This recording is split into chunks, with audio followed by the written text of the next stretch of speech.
This is the 2024 Remus Repeal Reserve Bourbon, number 8 to be exact. Remus Repeal Reserve is released each year in honor of 1933's repeal of Prohibition and a tribute to the iconic king of the bootleggers.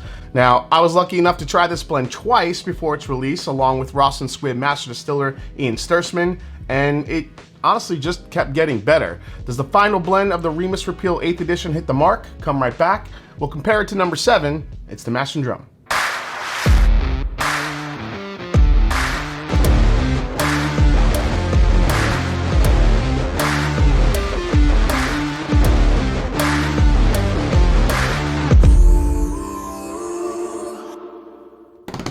What's up, folks? I'm Jason C. from the Mash and Drum, and welcome back to the show. Like, subscribe, and help me keep climbing to hit that 100,000 subscriber milestone. Thank you so much for the support. Now, the Remus Repeal series has had an interesting history. Batch 1 was released in 2017 at 94 proof with 11 and 12-year bourbon in the blend. Remus Repeal 2 saw a bump to 100 proof, where it stayed all the way through Batch 7. Now, 3 and 4 were great examples of delicious MGP blends, while 5 was an anniversary blend and contained bourbons up to 16 years old and was a series favorite for pretty much everyone. And of course, this left batches 6 and 7 with a pretty tough act to follow, and I don't really think it ever hit that mark.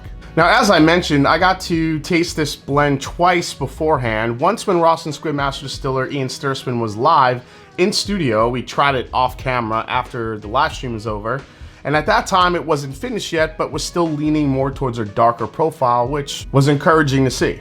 Now, the second time was at Ross & Squibb in Indiana, where I got to try the final blend at cask strength and compare it to the final blend, which is at 101 proof. That's right, a slight bump from 100 to 101 for batch number 8. Believe it or not, the 101 proof was better than the cask strength. Everybody was tasting it around the room, and they just thought the 101 proof had a little bit more going on. The cask strength was a little bit more astringent, whereas this one had, some flavors that came to the forefront, I think, with the addition of a little bit of water. So what else did Ian Stursman do differently for batch 8?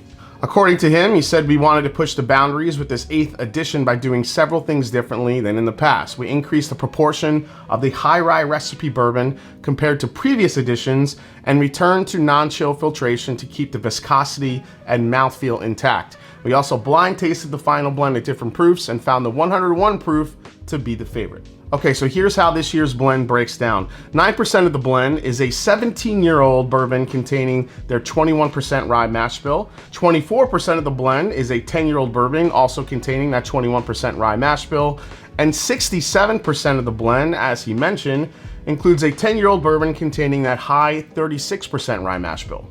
Now, as I mentioned, it's bottled at 101 proof, it's non-chill filtered, and it's rolling out now for a minimum suggested retail price of $99.99. All right, let's give it a go.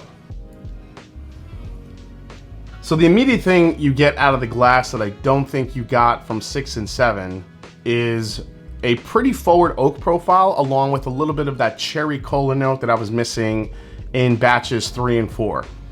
Those batches are probably my favorite. Aside from 5, you kind of have to separate 5, I think, from everything else. 5, a lot of people, I always say this every year, a lot of people didn't realize that was an anniversary batch. It just wasn't marketed that way. So, people thought that all of a sudden they gave us this special bottle, then it dropped in quality. Yes and no. Yes, because 6 and 7 had younger whiskey in it, obviously, but people don't realize that Remus VIII was an 5th-year anniversary blend, so there's some pretty high-age whiskey that went into that blend.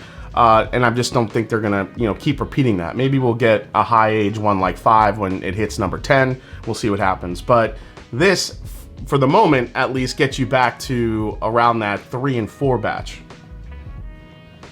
Yeah, the oak really stands out. I think that 17-year bourbon, even though there's not a ton of it in it, it definitely makes an impact.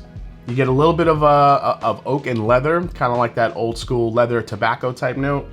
There is some of that quintessential MGP Ross & Squibb citrus in the blend as well. I just don't think it's as prevalent as it's been in the last couple of Remus batches. It's got this like heavy candy sweetness to it. It's weird because I'm like switching nostrils and I feel like my left nostril is picking it up. Do you guys pick up different things with your different nostrils? Because apparently it's connected to like a certain side of the brain, so my left nostril is picking up like this candy sweetness. Well, my left, your right. In any case, the nose is really enticing. It's definitely a much more rounded, a little bit more age-forward nose profile, so let's give it a try. I actually think this bourbon is getting sweeter. This is about my second or third pour of this one. I do like to let things open up when I can before I do a review rather than a fresh pop. But the dark fruit notes that come out of here, I think are the most prevalent. Again, the cherry cola, but I really do think you get a little hint of almost a raisin note. There's something very dark on the back end of this one. Lots of leather, lots of oak on the back of this one with that 17 year. Again, you don't need a lot of high-age whiskey to make an impact, and I think that's what we're seeing here. I do like the oak finish on it. Does it have the longest finish in the world? I don't think so, being at 101, but I think it's got enough of a finish where it lets the oak to be known. So I get more of the citrus on the palate. This candied orange note mixed with that cherry cola. It's almost like it's just the perfect blend of old school MGP and what we see now a good amount from MGP. So you get that cherry cola mixed with that candied citrus, but the sweetness is all elevated here. One other thing that I'm noticing is the texture of it. I really do think that 6 and 7, if I went back and watched my reviews, and I did say that it was thin. This is not the case here. I do think non-chill filtering it was a smart move, because I do think it added definitely some more texture to the sides of your palate.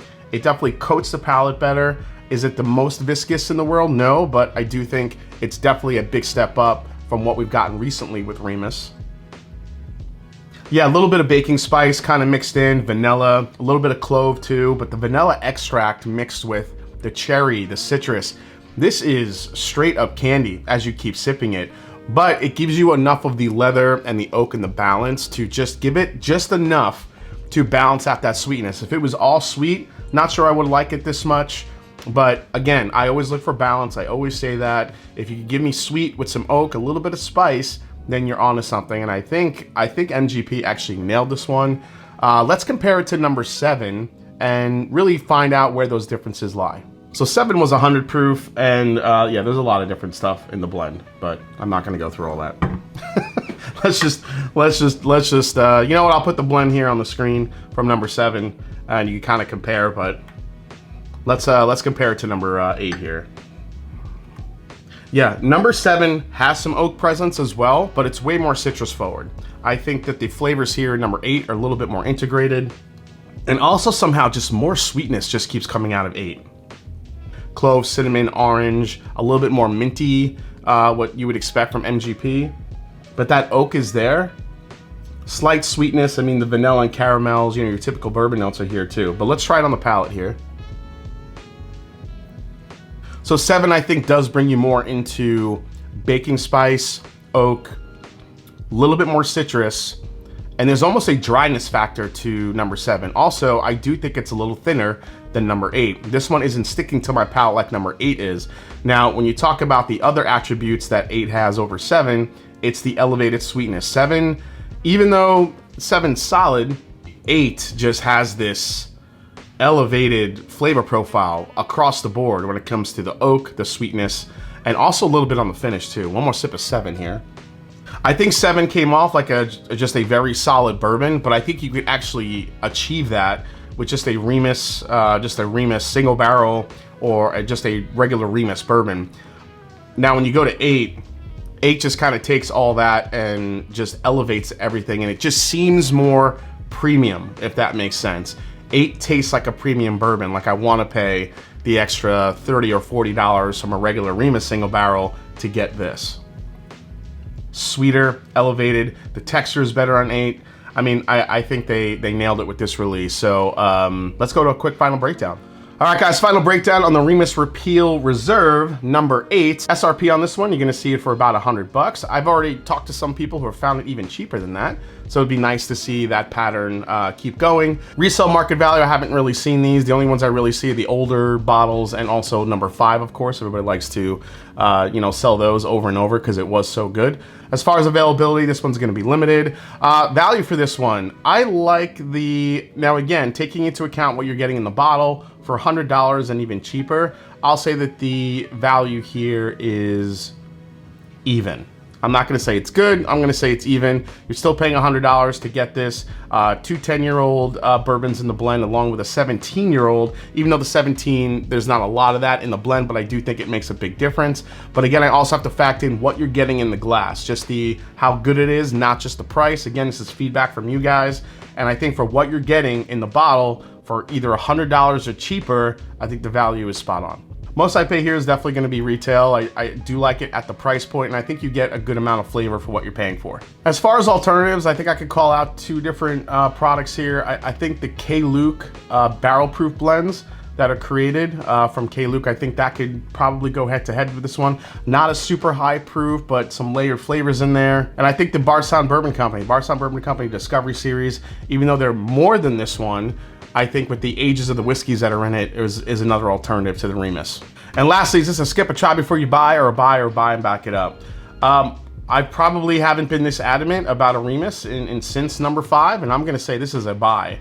And if you're an MGP fanboy or fangirl, I think you might wanna back this one up as well. I think the elevated sweetness in here, the balance of it is just perfect to me. I love it. This was just sitting on the shelf in Ohio. It kind of just puts a spotlight on where the market is right now, that these aren't being gobbled up like they used to. However, if you see these around and maybe even wait it out, you know, somebody messaged me that they got this for about 85, 90 bucks. So maybe some people are already discounting it already. Like, I don't know what's happening out there as far as, you know, the pricing goes or pricing consistency.